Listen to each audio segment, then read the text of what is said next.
अभय दुबे जी, शुरुआत आपसे ही करते हुए, चूंकि एक पूर्व कांग्रेसी जिन्होंने 50 साल कांग्रेस के साथ गुजारे हैं, गुलाम नबी आजाद ने ताबड़तोड़ जो वार किए हैं कांग्रेस के ऊपर, उस पर मैं जवाब चाहूंगी। विदेशों में जाते हैं कई ऐसे अवांछनीय उद्योगपति हैं जिनके साथ कांग्रेस पार्टी के दिग्गज नेताओं के रिश्ते हैं, राहुल गांधी के रिश्ते हैं। क्या कहलाता है ये रिश्ता? जवाब दीजिए इस पर। जी, गुलाम नबी आजाद साहब भारतीय जनता पार्टी की नई सत्ता के अतिथि कलाकार हैं। पूरा वक्तव्य दीजिए। 50 साल कांग्रेस पार्टी की सत्ता के साथ गुजारे हैं। 1977 में जो जिनकी जमानत विधानसभा में जब्त हो गई थी, 3 साल राज्यसभा का सांसद रखा, 2 बार लोकसभा लड़ाया, नहीं जीत सकते थे तो महाराष्ट्र से लड़ाया, केंद्रीय मंत्री रखा, मुख्यमंत्री बनाया। अवसरवादिता की पराकाष्ठा है।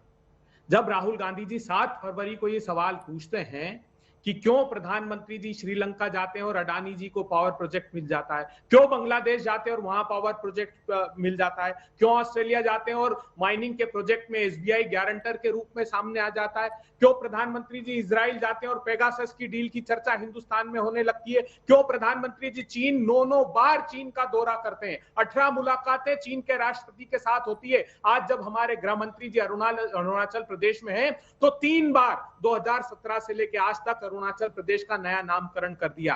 क्या हो रहा है भूटान में? भूटान में 3 स्थानों पर, एक जगह 5, एक जगह 3, एक जगह 2 गांव बसा लिए चाइना ने। अरुणाचल प्रदेश का भाजपा का एमपी कह रहा है कि प्रधानमंत्री जी अरुणाचल प्रदेश में पूरा का पूरा गांव चीन ने बसा लिया, आप मुंह खोलने को तैयार नहीं है, सिर्फ क्लीन चिट देते हैं। आज सवाल क्या पूछा गया, आप जवाब क्या दे रहे हैं?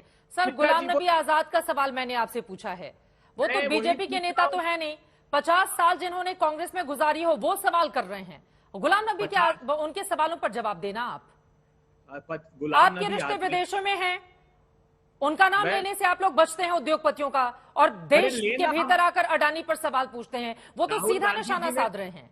राहुल गांधी जी ने पूछा गुलाम नबी साहब आजाद नाम ले, हमने तो कहा चांग चुंग लिंग और उसका बेटा अडानी जी के भाई विनोद अडानी जी के साथ कंपनी के कारोबार में है। इलारा नाम की डूबीएस कंपनी, जिसको स्ट्रेटेजिक एरिया में अडानी जी के साथ पार्टनरशिप में रेडार अपग्रेडेशन का और मिसाइल का काम दिया है, जो भारत की अस्मिता पर सीधा हमला है। हम तो नाम लेकर, प्रमाण लेकर कह रहे हैं। हाँ। भारतीय जनता पार्टी ने जो पटकथा लिखी है सिर्फ अडानी जी के भ्रष्टाचार भीषणतम को बचाने, यानी कि आप गुलाम नबी आजाद को सीधी चुनौती दे रहे हैं कि नाम लेकर बताएं कि कौन से उद्योगपति हैं जिनके राहुल गांधी से विदेशों में अवांछनीय संबंध है। आप यही कहना चाह रहे हैं? भारतीय जनता पार्टी की सत्ता का मुखौटा नहीं बने। गुलाम नबी आजाद साहब ने बरसों कांग्रेस पार्टी में सत्ता को भोगा है, कम से कम सच का साथ आज वो दें। हम प्रामाणिक आरोप लगा रहे हैं अडानी जी पर कि कैसे 20,000 करोड़ रुपए का स्टॉक मैनिपुलेशन के सारे प्रमाण हैं। पूछिए अडानी जी से कि अडानी ग्रीन, जब प्रधानमंत्री जी कह रहे थे कोरोना के काल में कि आपदा में अवसर ढूंढिए, जब अडानी ग्रीन एनर्जी 6,800 समझ गए मैं आपकी बात। मैं लौटूंगी अभय दुबे जी, आपने जो आरोप लगाए हैं सुधांशु त्रिवेदी जी से मैं जवाब ले लेती हूँ।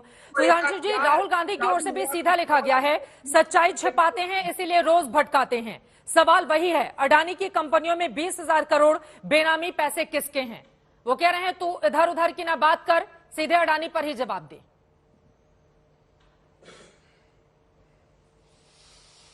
देखिए, ये अपने आप में एक अद्भुत बात है कि जो ये तथाकथित पैसे आने की बात करते हैं, कांग्रेस किस आधार पे बात करती है? किसी रेगुलेटर ने बताया, किसी स्टॉक एक्सचेंज की ऑफिशियल एजेंसी ने बताया, किसी एलआईसी ने बताया, या किसी एसबीआई ने बताया? सबने तो कहा कि ऐसी कोई बात नहीं है। हां, बताया किसने? हिंडनबर्ग, जो खुद शेयर मार्केट के मैनिपुलेशन के लिए अपने देश अमेरिका में मुकदमा झेल रही है।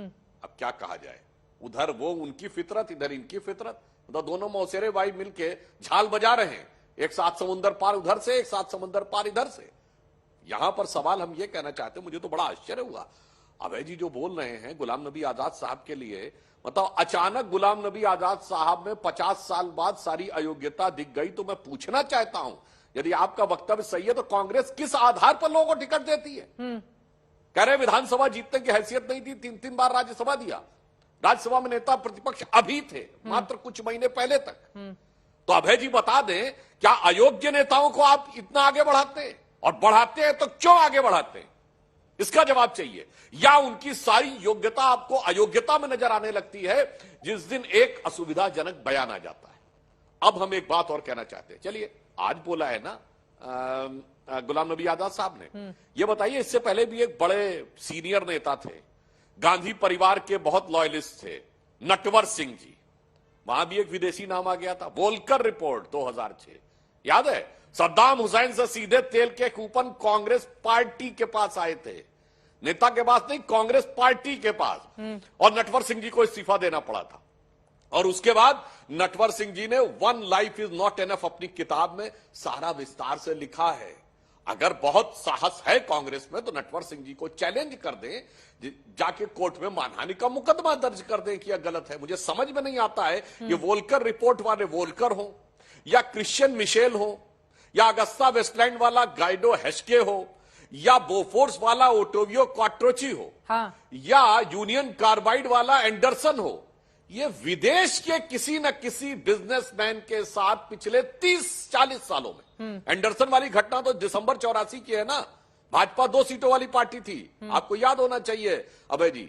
मोदी जी और अमित शाह जी का कोई राजनीति में नामो निशान नहीं था, ठीक है। तब से लेके आज तक ये इतने विदेशी नामों के साथ क्या संबंध जुड़ जाता है कांग्रेस के प्रथम परिवार का?